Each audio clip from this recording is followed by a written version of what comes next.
Bismillahirrahmanirrahim. Assalamualaikum warahmatullahi wabarakatuh. Innal hamdalillah nahmaduhu wa nasta'inuhu wa nastaghfiruh wa natubu ilaihi wa na'udzu billahi min shururi anfusina wa sayyiati a'malina.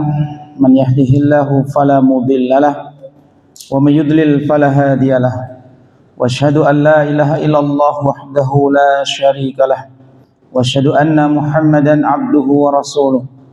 Ya ayyuhalladzina amanu ittaqullaha haqqa tuqatih wa la tamutunna illa wa antum muslimun.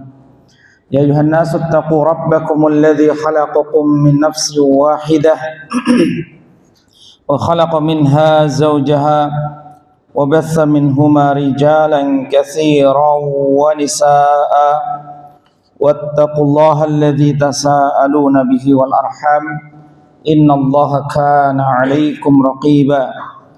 Ya ayyuhalladzina amanu taqullaha wa qulu qawlan sadida yuslih lakum a'malakum wa yaghfir lakum dhunubakum wa may yuti'illaha wa rasulahu faqad faza fawzan 'azima. Amma ba'du, fa inna asdaqal hadithi kitabullah wa khairal hadi hadi Muhammadin sallallahu alaihi wasallam wa syarral umuri muhdatsatuha wa kullu muhdatsatin bid'atun wa kullu bid'atin dhalalatun wa kullu dhalalatin finnar. Ma'asyiral muslimin wal muslimat, azanallahu yakum. Mari kita senantiasa bertakwa kepada Allah Subhanahu wa taala. Hari ini Ahad malam Senin, atau sudah masuk malam Senin atau masuk hari Senin tanggal 4 dari bulan Al-Muharram. Gunakan waktu-waktu yang Allah Subhanahu wa taala lipat gandakan pahala saat kita beramal di dalamnya sebaik mungkin. Gunakan dengan sebaik mungkin untuk mencapai derajat surga tertinggi. Kita membutuhkan amal salih, membutuhkan hasanat untuk kebahagiaan kita yang hakiki di akhirat kelak. Allah Ta'ala memberikan waktu kepada kita. Allah Ta'ala berikan waktu kepada kita, dan hendaknya kita memuhasabah diri. Ajal telah ditentukan oleh Allah Subhanahu wa taala. Dalam sebuah hadis yang diriwayatkan oleh Imam Ibnu Majah, dan hadis ini disahihkan oleh Syekh Al-Albani rahimahullah taala. Hadis ini diberi keterangan bahwa ajalul insani muhitun. Ajal manusia muhitun bihi ainama dhahaba.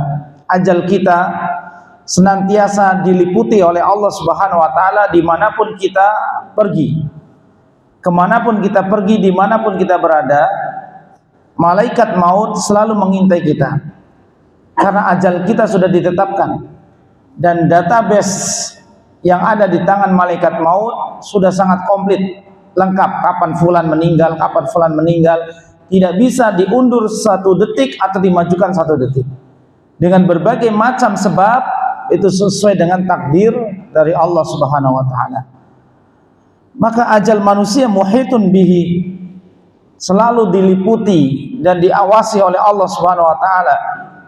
Kama warada 'anin nabiy sallallahu alaihi wasallam annahu khatta khattan murabba'an wa khattan wasatul khatt al-murabba'. Nabi sallallahu alaihi wasallam menganalogikan kepada kita. Beliau pernah menggambar satu gambar. Jadi beliau itu punya tongkat, Pak. Setiap nabi punya tongkat. Tongkat nabi bermanfaat. Atau kadang nabi menggambar dengan telunjuk atau dengan tongkat di pasir. Ini namanya metode pembelajaran. Terkadang kita sebagai guru membutuhkan alat peraga untuk menjelaskan satu perkara kepada peserta didik kita, kepada anak-anak kita. Atau antum ajarkan anak-anak tentang huruf, tidak cukup dengan ditalkin A B C D, diajarkan ditulis, ya. Itu lebih kuat tentu. Karena kitabah atau tulisan ini ya menguatkan ilmu. Tulisan adalah ikatan buruan. Ya, kita berburu ilmu, maka cara mengikat buruan kita supaya tidak lepas kembali apa? Diikat, ya, ditulis. Maka saya lihat antum nggak pada banyak bawa tulisan. Antum berburu tanpa ya PD ya, tanpa alat ya, sehingga sudah ngajinya ngaji ini aja deh, dengerin ya. Tidak mengapa. Baik, kita lanjutkan. Nabi SAW menggambar sebuah garis di pasir, khattan murabba. Murabba itu persegi ya, persegi 4. Murabba segi 4, musalas segitiga ya. Maka beliau menggambar garis, menggambar murabba wa khattan kharijan minal khattil murabba, dan beliau juga menggambar satu garis yang keluar dari persegi tadi. Misalkan ini persegi, maka beliau menggambar garis di tengah.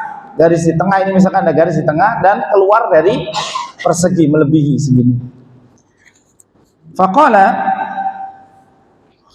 beliau berkata,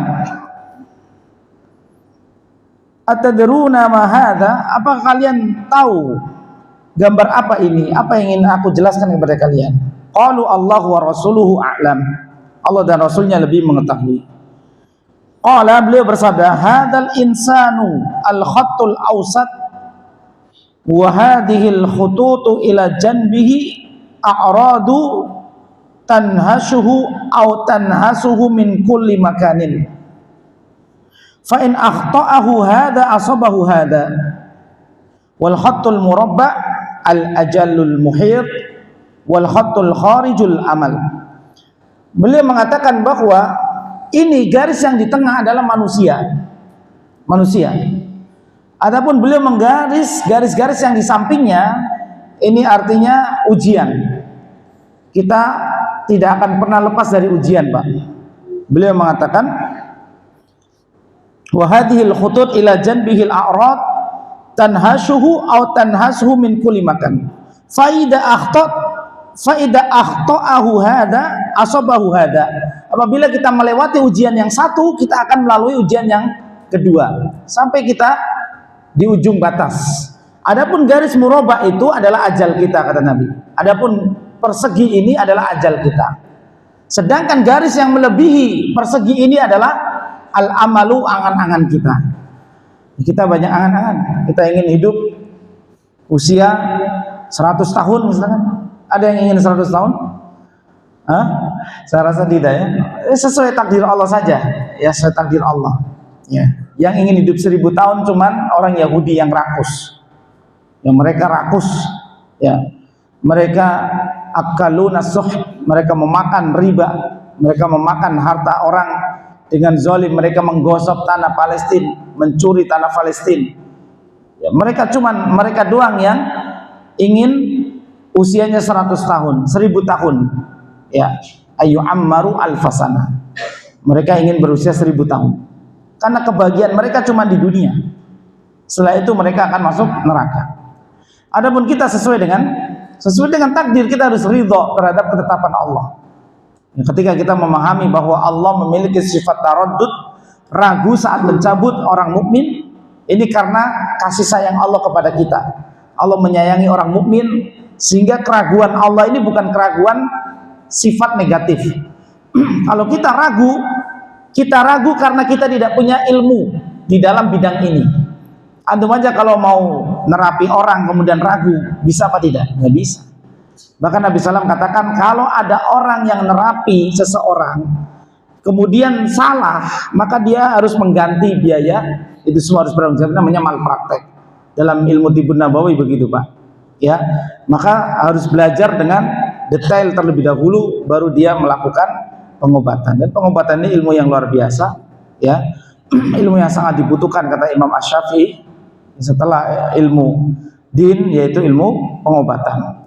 Karena ilmu agama mengobati hati, Adapun ilmu pengobatan mengobati jasad, mengobati fisik.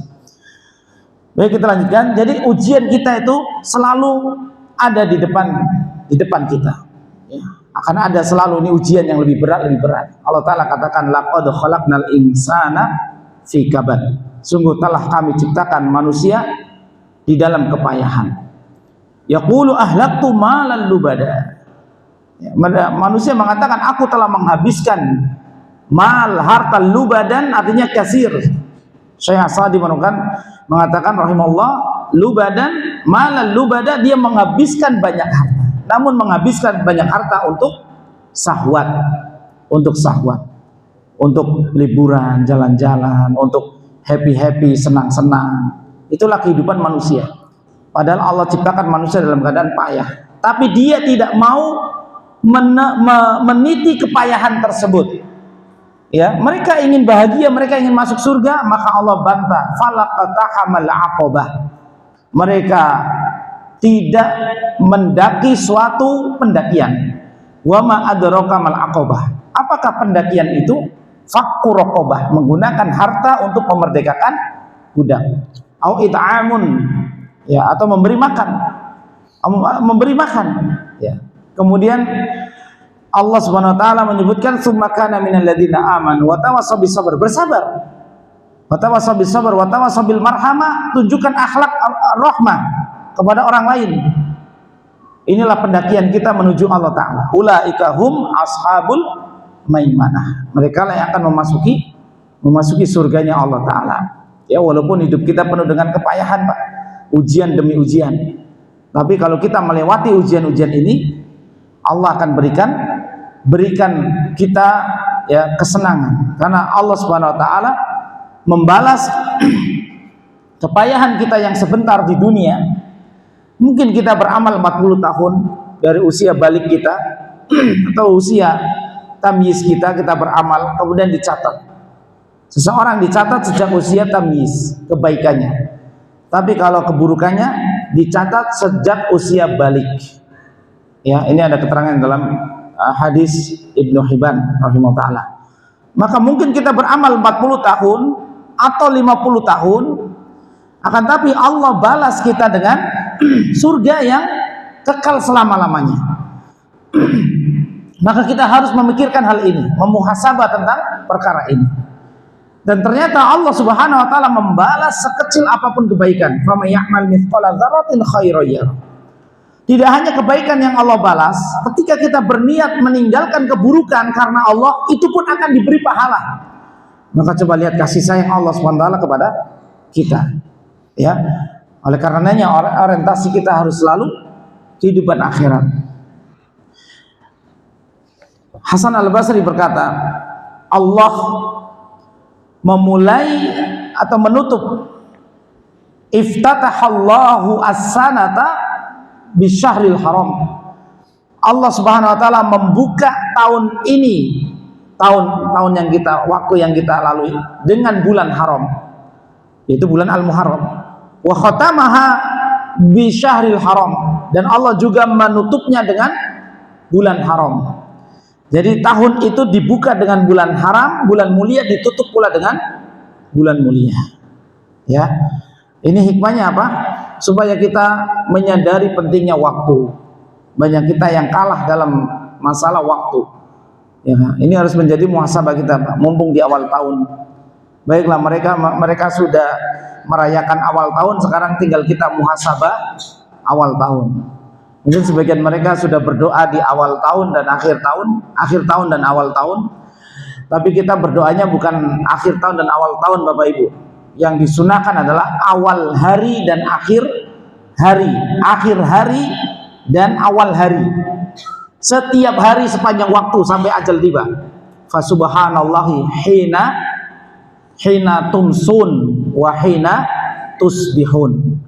Ya, kita disuruh berzikir dan berdoa hina tumsun, saat masak, saat petang, wa hina tusbihun, dan saat subuh. Jadi di akhir hari dan awal hari, dan itu sesuai, ya, sesuai di zikir pagi dan zikir zikir petang. Kalau doa akhir tahun ba'da asar, doa awal tahun ba'da maghrib. Cepat banget ya. Baik, maka kita lanjutkan hadis ini ya. Jadi garis murabba wal khattul murabba al ajal, garis persegi 4 itu adalah ajal kita, al muhit yang mengelilingi kita. Jadi kita dikepung oleh ajal. Wal khattul kharijul amal, adapun garis yang keluar dari murabba persegi 4 tadi adalah angan-angan kita. Ya. Ya, insyaallah pada malam ini kita akan membahas nama Allah Al-Muhit, artinya zat yang maha muhit. Muhit itu apa? Meliputi. Ya, Allah SWT maha meliputi. Sebuah tembok atau pagar dibahasa Arabkan dengan haid. Ya, dibahasa Arabkan dengan haid, artinya mengelilingi. Pagar itu mengelilingi, makanya disebut dengan haid, yang artinya jidar. Wal haitu al jidaru li'annahu yahutu ma fihi, karena dia mengelilingi apa yang ada di dalamnya. Sebagaimana murabba tadi, ajal itu selalu mengelilingi kita. Ya, kita dikepung oleh ajal, Pak. Kapan ajal kita tiba, kita akan meninggal dan selesai semua urusan kita di dunia, tinggal dipertanggungjawabkan di akhirat kelak. Ya. Kemudian al-muhit secara bahasa diartikan dengan ilmu. Al-muhit juga bisa berarti yang maha mengilmui segala sesuatu. Karena Allah meliputi segala sesuatu, maka Allah mengilmui segala sesuatu. Diambil dari kata ahattu bima lam tuhit bihi. Ini perkataan siapa? Ahattu bima lam tuhit bihi. Perkataan burung yang bisa ngomong, bukan burung siapa? Burung apa? Burung hudhud. Burung hudhud yang bisa ngomong. Hudhud berkata, ahattu bima lam tuhit bihi. Aku mengilmui sesuatu yang belum engkau ilmui, wahai Sulaiman. Ya, makanya siapa yang ngaku-ngaku kiai, ngaku-ngaku tahu ilmu gaib? Siapa? Nabi Sulaiman aja tidak tahu kalau di ujung jazirah sana, karena Nabi Sulaiman ada di Babilonia, ya, dan Son'a ada di ujung jazirah, yaitu di negeri Yaman sekarang, ya. Maka hudhud bisa terbang, ya, dan Nabi Sulaiman belum tahu. Makanya Nabi Sulaiman mengatakan lau adzibanna adaban syadida. Ini hudhud kalau nggak menghadiri pertemuan dan tidak ada uzur, maka akan aku cabuti bulunya. Ini azab paling pedih bagi seekor burung, Pak. Dicabuti bulunya hidup-hidup. Ya, karena hudhud harus tunduk kepada Nabi Sulaiman. Jangankan hudhud, jin saja tunduk. Jin aja tunduk. Baik, ini arti muhit. Ahattu bima lam tuhit bihi. Ya. Kemudian yang kedua, arti al-muhit sebagaimana di dalam Al-Quran disebutkan, qala azza wa jal wa uhita bi thamarihi. Al-muhit artinya wa uhita bi thamarihi, artinya menghancurkan. Ay asaba ma ahlaka wa afsada. Asabahu ma ahlakahu wa afsadahu. Al-muhit bisa diartikan menghancurkan, Pak. Allah al-muhit artinya maha menghancurkan sesuatu yang Allah kehendaki. Baik, jadi nanti kita akan jelaskan di keterangan yang setelahnya nanti. Wa uhita bi thamarihi artinya kebun dua orang sahabat itu yang dia mengatakan ana aksaru minka malan wa walada. Surat Al-Kahfi, aku lebih banyak dari ente malan wa walada, hartaku lebih banyak, aku punya kebun korma, aku punya kebun anggur. Ya, jadi dia punya kebun anggur yang dikelilingi dengan kebun korma. Wa fajarna khilalahuma naharo, di tengah-tengahnya ada sungai yang membelah, yang mengalir begitu indah. Ini kebun yang diharapkan oleh seseorang, Pak.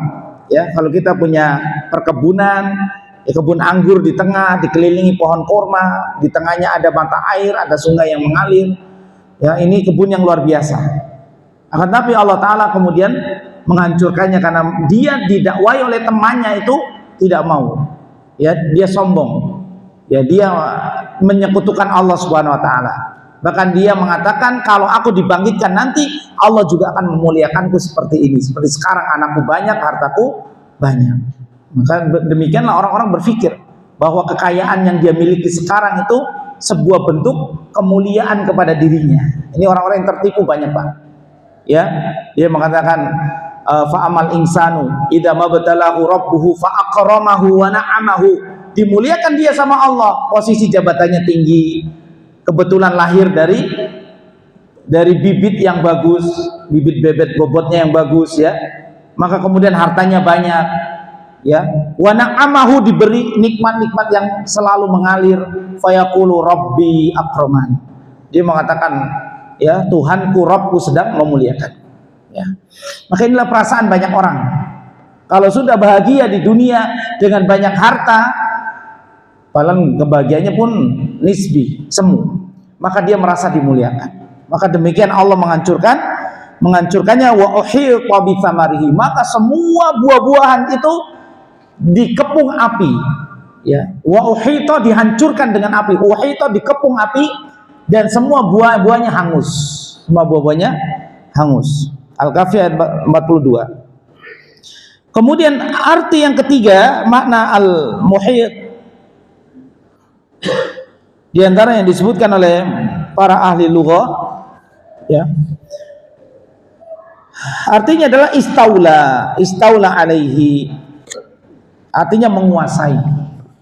Nah, ini istaula di sini benar bukan istiwa diartikan istaula, ya, sok pinter. Ya, sok pinter apa keminter? Oh, padha wae, ya. Keminter. Istawa harus ditafsirkan dengan istaula, ya. Baik, harus ditakwil, ya. Nggak ada takwil-takwil, para sahabat nggak ada yang mentakwil, ya. Imam Malik mengatakan istiwa'u ma'lumun, istiwa itu sudah maklum. Baik, di sini istaula, idza istaula alaihi, jadi al-muhit, muhitun bihi, artinya istaula alaihi. Ini namanya qahr, memaksa, menguasai, ya, menguasai. Baik, ini dia arti secara bahasa. Arti secara bahasa. Kemudian nama ini Al-Muhit di dalam Al-Quran terdapat 8 kali. Waradal ismu samania marratin. Ada samaniatul marrat 7 kali. Samania 8 kali dalam Al-Quran. Di antaranya pertama kali kita mendapatkan nama Allah Al-Muhit di surat Al-Baqarah ayat yang ke-19. Allah berbicara tentang azab, ya, kemudian Allah sebutkan wallahu muhitum bil kafirin, ya, yaqadul barqu yakhtafu absarahum kullama adha'a lahum masyawbih wa idza atlama alaihim qamu walau syaa Allahu la dhahaba bi sam'ihi wa absarihim, ya, dan seterusnya. Maka di sana Allah Ta'ala katakan wallahu muhitum bil kafirin, dan Allah meliputi orang-orang kafir. Baik, maka al-muhit dalam ayat ini artinya apa kira-kira? Dari 3 tadi, mengilmui, kemudian menghancurkan, dan menguasai. Yang mana? 1, 2, apa 3? 2, ya, kedua, betul. Muhitun bil kafirin, nanti Allah mengancam orang-orang kafir dan mereka akan dikalahkan. Betapapun senjata mereka hebat, ya, mereka punya nuklir. Amerika terbanyak nuklirnya. Rusia kemudian, ya, yang menjiplak Amerika, ya. Kemudian Prancis, kemudian Korea Utara. Anda nggak tahu urutannya, Anda berutin sendiri. Yang paling banyak nuklirnya mana? Korea Utara, kemudian apa lagi? Cina, Pakistan. Alhamdulillah negeri Islam ada yang punya nuklir. Pakistan, ya, India, dia mereka juga punya nuklir, ya. Indonesia punya nuklir nggak? Kata Gus Muafik sih punya, di ujung tombak. Tombak apa itu namanya? Ya, yang kalau di begini, meledak. Kenal Gus Muafik nggak? Yang mengatakan Nabi itu kecilnya rembes. Oh, ingat kan? Nah, itu pernah cerita juga kalau Indonesia itu hebat-hebat, ya, tombaknya itu di ujungnya punya reaktor, nuklir katanya. Hebat banget. Orang-orang dulu Pak, mungkin tombaknya sering dimandiin malam satu suro. Jadi punya reaktor nuklir. Padahal uranium baru diketahui tahun ini di Indonesia.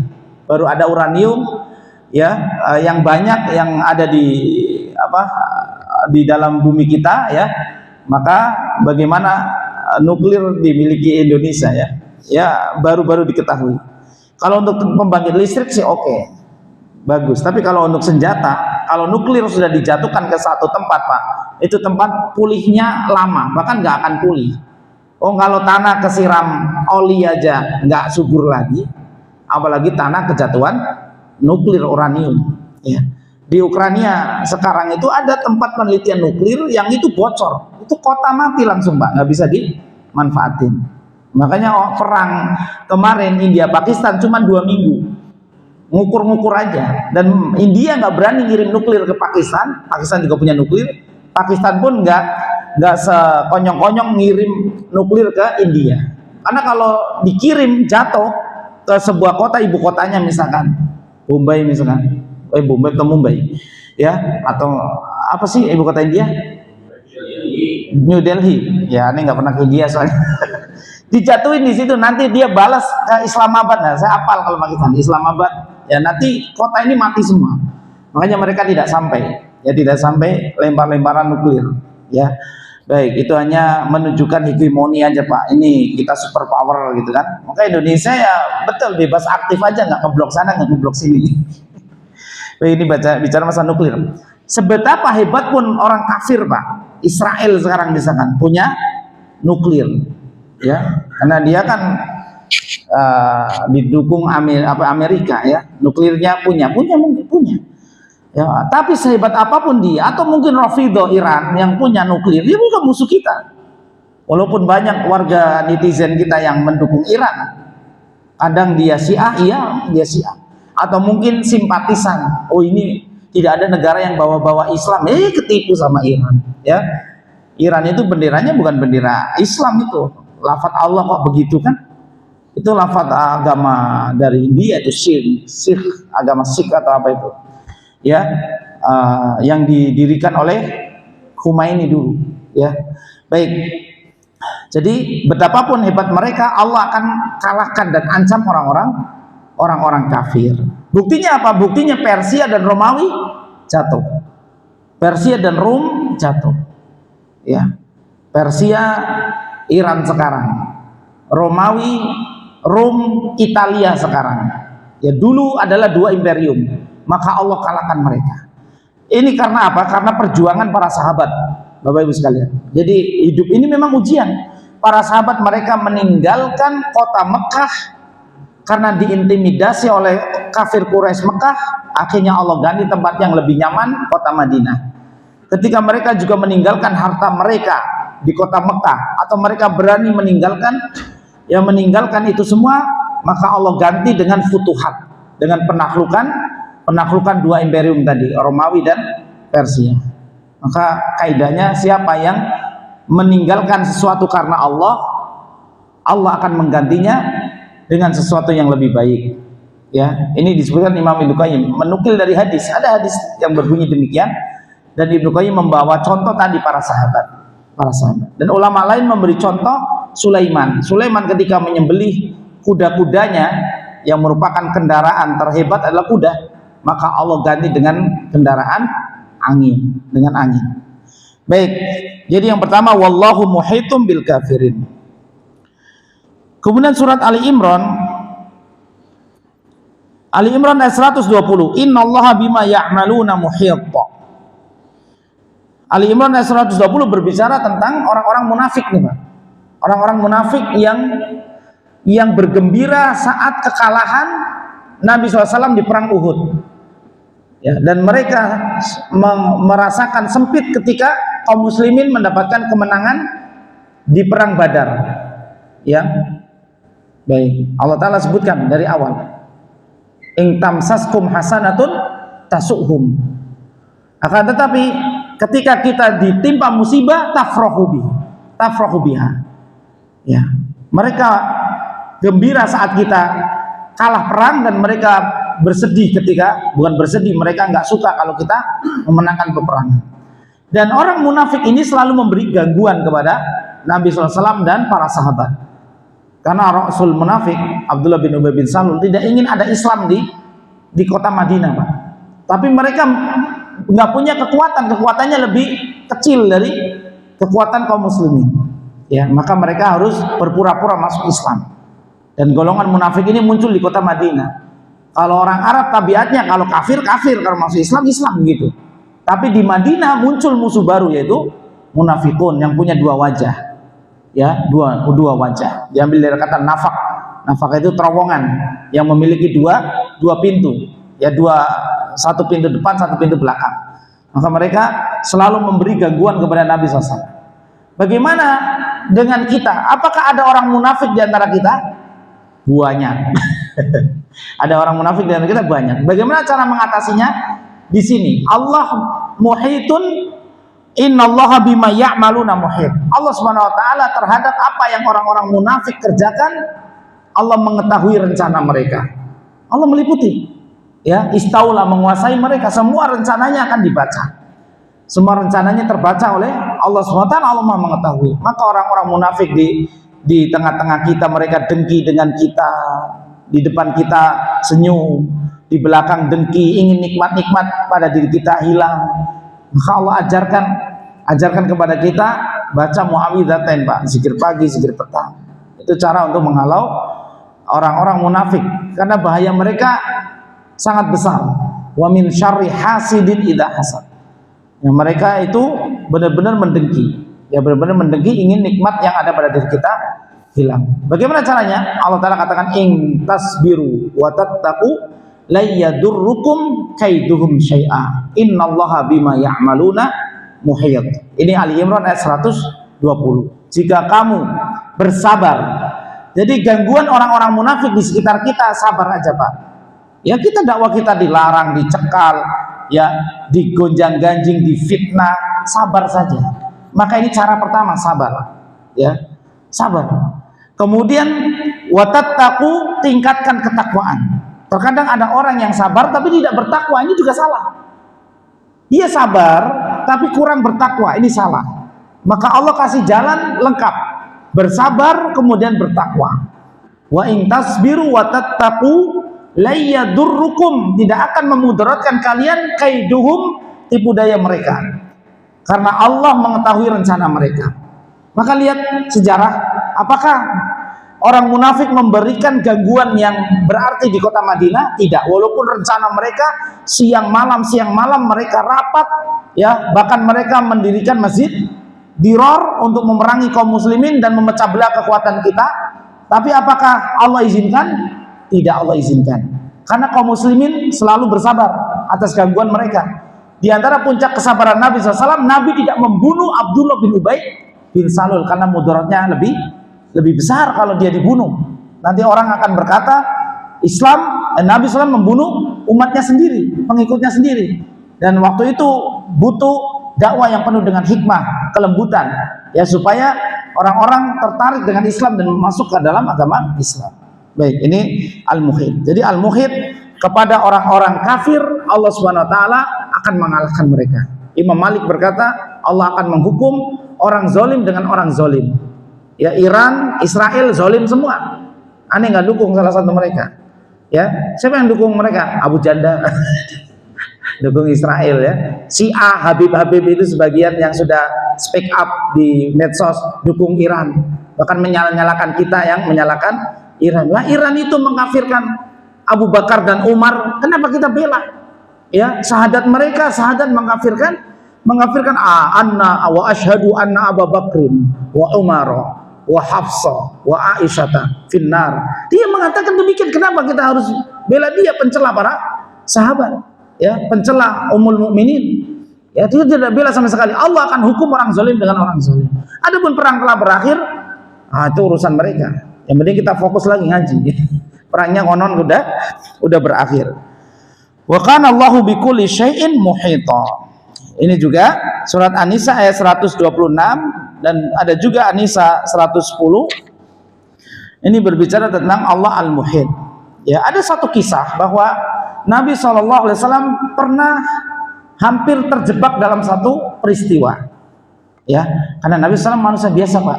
Ada seorang sahabat yang dia mencuri barang milik sahabatnya, kemudian barangnya disimpan di rumah Yahudi. Pernah dengar nggak kisah ini? Disimpan di rumah Yahudi. Tapi sahabat ini, ya, dia menyimpannya di tempat penyimpanan tepung, ya, makanya nggak bisa diselidiki. Ternyata barangnya memang di rumah Yahudi. Ya, maka kemudian Nabi SAW hampir menghukum orang Yahudi tersebut. Ya, maka Allah Subhanahu Wa Taala kemudian menurunkan surat An-Nisa itu.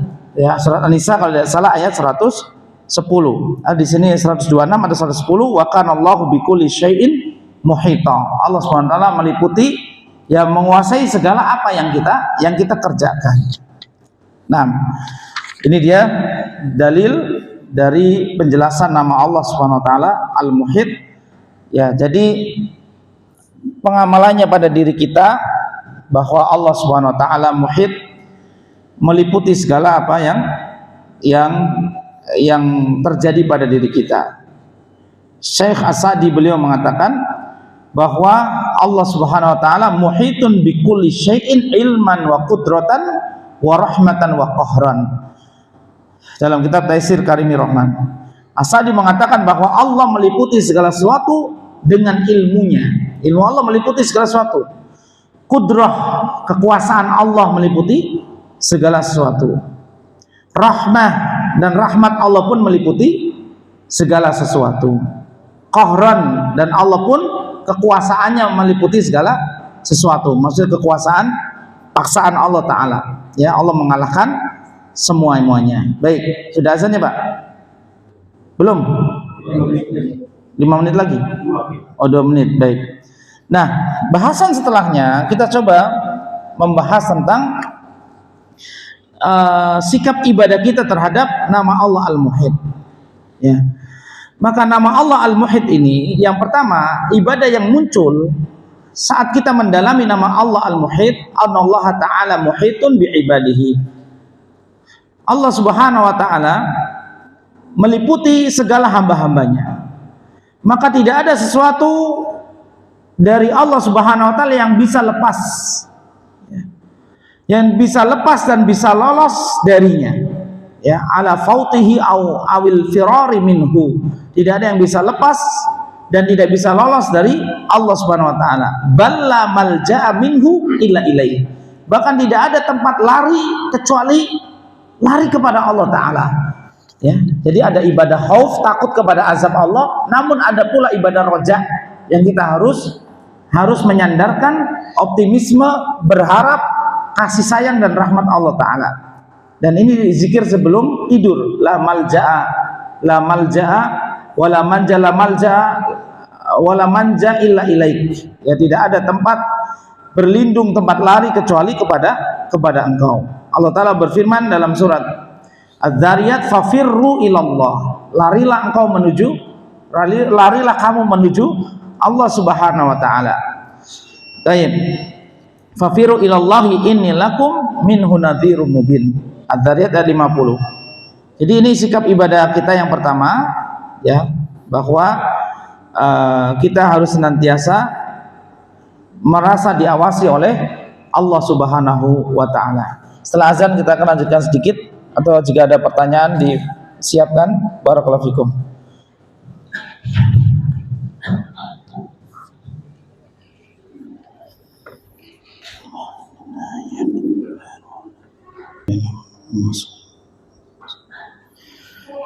Jadi sikap ibadah kita, Bapak Ibu sekalian, azanallahu yakum, yang pertama harus kita menghadirkan rasa takut pada diri kita, ya, karena kita di dunia dikepung, diliputi oleh Allah Subhanahu Wa Ta'ala segala tindak tanduk kita. Allah mengilmuinya, segala ucapan kita Allah pun mengilmuinya. Maka hendaklah kita memiliki sikap khauf karena Allah muhit. Dan sebaliknya, jadi muhitun kalau untuk orang-orang kafir itu adalah ancaman, tapi muhitun juga untuk orang-orang beriman itu merupakan motivasi. Karena Allah SWT meliputi segala amal kita. Kalau Allah meliputi amal kita, maka tidak boleh di antara kita yang beramal untuk mengharap wajah manusia. Tidak perlu kita baca Quran agar didengar orang, kita berbuat baik agar dipuji orang. Maka lakukan amalan segalanya dengan ikhlas karena Allah Subhanahu wa taala. Ya, karena Allah akan membalas keikhlasan ini dengan balasan surga. Ya. Nah, tadi dikatakan oleh Syekh As-Sa'di bahwa Allahu muhitun bikulli syai'. Salah satunya ilman wa qudratan. Ilmu dan kudrah Allah yang sangat sempurna. Ya. Wa dzalika litamamin wa kamalin qudrat wa kamali litamami wa kamali qudratihi. Itu disebabkan karena memang kesempurnaan kudrah kemahamampuan Allah Subhanahu wa taala. Ya. Allah Ta'ala katakan, ya ma'syaral jinni wal insi in istata'tum an tanfudu min aqtaris samawati wal ardi fanfudu la tanfuduna illa bisultan. Ini peristiwa di Yaumul Mahsyar nanti. Jadi di akhirat kita pun dikepung oleh Allah Subhanahu wa taala. Tidak ada di antara kita yang bisa lari. La tanfuduna illa bisultan. Kecuali dengan sultan, kekuatan, dan kita tidak memiliki kekuatan apapun waktu itu. Ya, maka di dunia di sini disebutkan dalam tafsir aila yastati'una haraban min amrillahi wa qudratihi, bahwa kita itu tidak bisa kabur atau lari min amrillahi wa qudratihi, dari perintah-perintah Allah dan dari kekuatan Allah Subhanahu wa taala. Bal huwa muhitun bikum la taqdiruna ala takhallusi min hukmihi wala nufudu an hukmihi fikum ainama dhahabtum uhita bikum, bahwa kita tidak akan bisa lepas dari hukum-hukum yang Allah SWT tetapkan untuk kita. Ya. Jadi Imam Ahmad rahimahullah pernah mengatakan al-qadaru qudratullah, bahwa kekuatan Allah nampak di dalam takdir. Kita tidak bisa lepas. Manusia siapapun tidak akan bisa lepas dari kematian, takdir, sakit, ya. Dan banyak manusia yang mereka melepaskan diri dari hukum syar'i. Mereka tidak mau sholat, mereka tidak mau zakat mal, mereka tidak mau puasa, mereka tidak mau taat kepada Allah Ta'ala. Maka mereka tidak sadar bahwa mereka diliputi oleh Allah Subhanahu Wa Ta'ala, dan Allah akan meminta pertanggungjawaban. Wa hadza fi maqamil hasr. Kedudukan ini dan peristiwa ini berada di Yaumul Mahsyar. Al malaikatu muhdikatun bil khalaik sab'a sufufin. Malaikat mengepung seluruh makhluk dan membuat 7 barisan. Karena setiap langit ada malaikat. Wa ja'a rabbuka wal malaku saffan saffa. Ya. Maka bagaimana satu kepungan malaikat saja kita tidak bisa lari, apalagi 7 lapis. Ya. Maka malaikat ya muhdikatun bil khalaiq sab'a sufufin min kulli janibin fala yuqdiru ahadun ala dhihab illa bisultan. Tidak ada yang bisa lari dari Allah Subhanahu wa taala kecuali dengan sultan. Allah Taala berfirman, Allah Subhanahu wa taala berfirman dalam hadis qudsi, ya. Anal malik ainal mulukul ardi yaqbidullahu yatwi samawati biyamini. Allah menggenggam langit dengan tangannya. Kemudian Allah berkata, anal maliku ana mulukul ardi. Aku adalah raja dan di mana penguasa-penguasa dunia. Penguasa dunia nanti akan jadi kecil, Pak. Ya, jadi kecil mereka. Baik, yang terakhir, innahu subhanahu la yaghibu anhu ilmun syai'un saghiran kana au kabiran. Bahwa Allah Subhanahu wa taala muhitun, artinya meliputi secara ilmu. Tidak ada yang bisa lepas dari ilmu Allah, sekecil apapun ataupun perkara yang besar. Zahiran kana au batinan, perkara yang nampak zahir atau perkara batin, bahwa kita seuzon kepada Allah, kita tidak bertawakal kepada Allah, ya. Kita mencela Allah misalkan, waliyadzubillah, maka Allah meliputi segala sesuatu. Fa innahu kama wasafa nafsahu ala innahu bikulli syai'in muhit. Surat Fussilat 54. Ya, jadi karena kita tidak bisa lepas dari Allah Subhanahu wa taala Al-Muhit, hendaklah kita senantiasa memuhasabah diri, ya, dalam segala hal, Pak, dalam masalah amalan atau dalam muamalah. Imam Ibnu Abbas uh, radhiyallahu anhu ya pernah menasihatkan kepada anak-anaknya, ya kalau tidak salah perkataan Ibnu Abbas ya, bahwa beliau berkata, wahai anakku, ya ketika engkau mau berkata, engkau akan berucap, Sa'ad bin Abi Waqqas kalau nggak salah radhiyallahu anhu, jangan sampai orang yang engkau lontarkan ucapan kepadanya dan engkau menyesali ucapan itu dan engkau harus meminta maaf. Artinya apa? Kita harus mengontrol diri kita, Pak. Harus memuhasabah diri kita. Maka ini ilmu yang diajarkan Al-Quran tadi di surat Al-Hasyr, Allah Ta'ala katakan, wal tangdur nafsum ma qaddamat lighad. Dan Nabi SAW katakan pula di dalam hadis, al-kayyisu man dana nafsahu wa amila lima ba'da mautih. Dan seorang yang cerdas itu yang dia merendahkan hawa nafsunya. Mandana nafsahu. Ya. Kenapa hawa nafsu harus direndahkan, Pak? Karena hawa nafsu adalah mitra dagang yang paling merugikan. Kita semua sedang berdagang dengan Allah Ta'ala. Kita menjual amal-amal soleh kita, Allah membeli amal soleh kita. Innallaha ashtara minal mu'minin, Allah membeli orang-orang mukmin, ya, jiwa mereka dan harta mereka, bi anna lahumul jannah, ya, yaitu harga surga yang tadi, yang abadi, yang kita beramal hanya 40 tahun atau 30 tahun misalkan, akan tapi Allah akan balas dengan kenikmatan yang penuh dengan keabadian. Ini sifat syakurnya Allah Ta'ala. Maka hendaklah kita menjadi orang yang cerdas. Rendahkan hawa nafsu kita. Jangan biarkan mitra kita ini, karena kenapa nafsu itu mitra?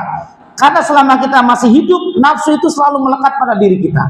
Kalau malaikat, dia tidak punya nafsu, makanya dia taat terus. Ya, ketaatan malaikat dibandingkan ketaatan manusia kalah jauh kita, Pak. Kemudian kekuatan malaikat kalau dibandingkan kekuatan manusia, kita pun nggak ada apa-apanya. Ya.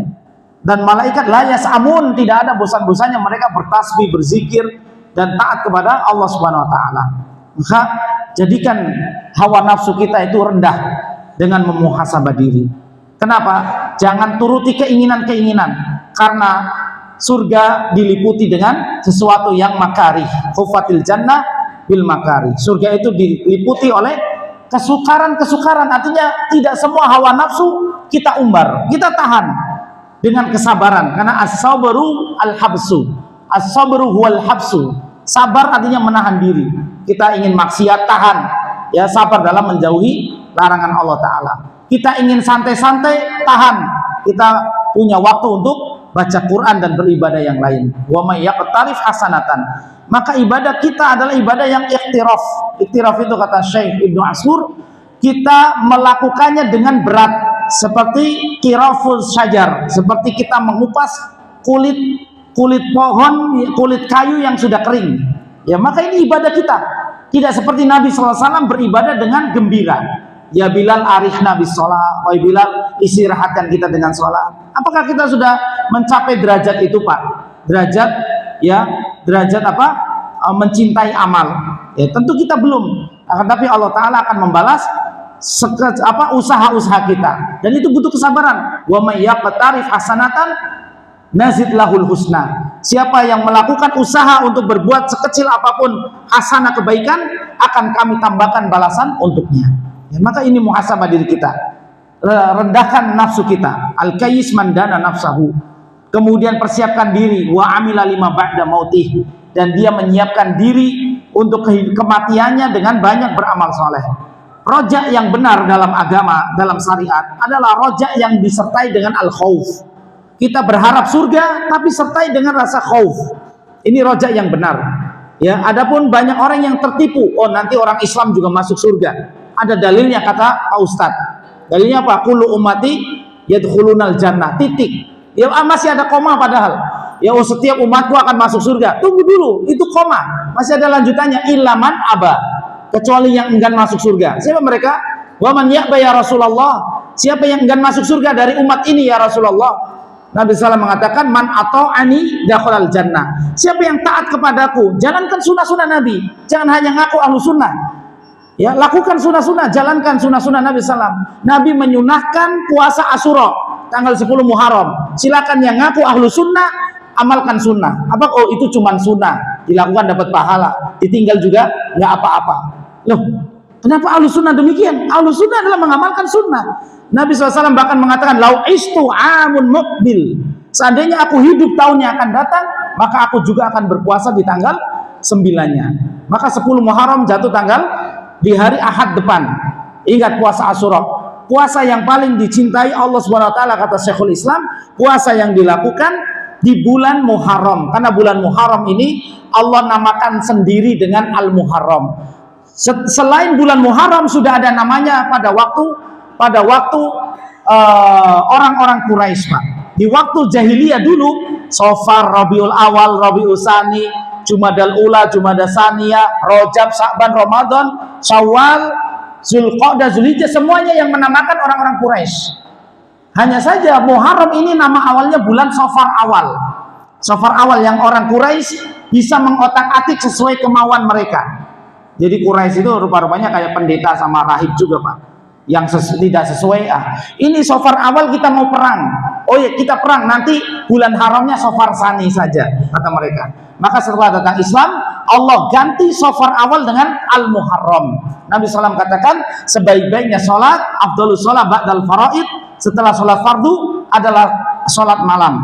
Kemudian beliau mengatakan, wa afdhalus syahr, sebaik-baik bulan ba'da Ramadan, Sahrullahil Muharram, bulan Allah Al-Muharram sekarang. Maka yang mau puasa dari tanggal 1 sampai tanggal 10 nggak masalah. Ya, hanya saja tidak dianjurkan puasa 30 hari supaya tidak seperti bulan Ramadan. Ya, seperti di bulan Sa'ban juga. Nabi banyak berpuasa sallallahu alaihi wasallam, tapi beliau tidak puasa 30 hari, tidak. Ya, tapi yang mau berpuasa, yang jarang berpuasa atau yang tidak berpuasa Daud, puasa terbaik kata para ulama adalah puasa yang dikerjakan di bulan Al-Muharram, karena ini bulan Allah. Allah sendiri yang menamainya. Ya, bahkan bulan Al-Muharram pada waktu lalu ulama-ulama menyebutkan Syahrul Asam, Syahrullahil Asam, bulan Allah yang tenang.